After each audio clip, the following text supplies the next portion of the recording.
Prostitution er meget udbredt, især børneprostitution, hvor børn tvinges til at have sex med voksne for penge.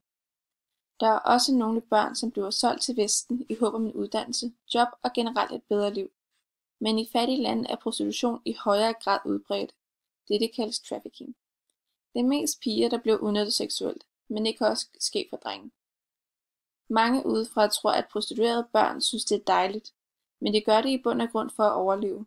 For hvis børnene mellem 13 og 18 år ikke yder penge til deres familie, kan det blive svært at overleve. Derfor tillader mange forældre, at deres børn bliver misbrugt seksuelt.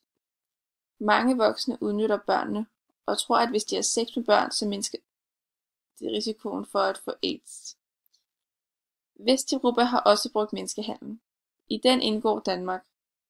Børneofre for menneskehandel er en lille og overset gruppe herhjemme, men den er der, og den har gjort stort indtryk på pigerne, hvor de er blevet lovet guld og grønne skove, med både job, penge, uddannelse og generelt et bedre liv. Men sådan fungerer det ikke. De blev nemlig kun brugt til prostitution og får aldrig noget af det, bagmændene havde lovet.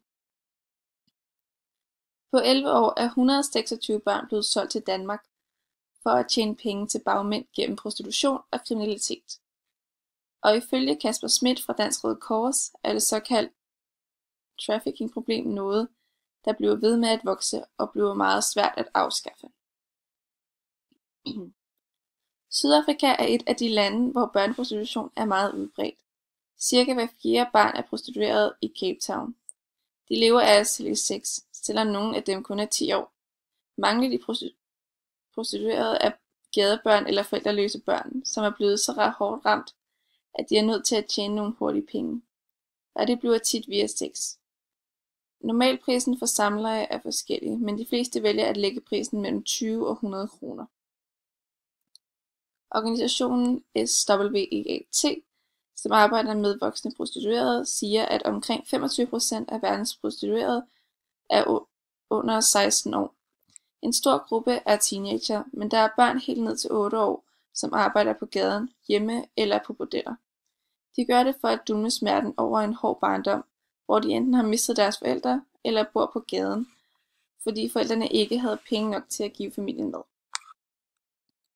De fleste børneprostituerede sniffer lim eller tager narko.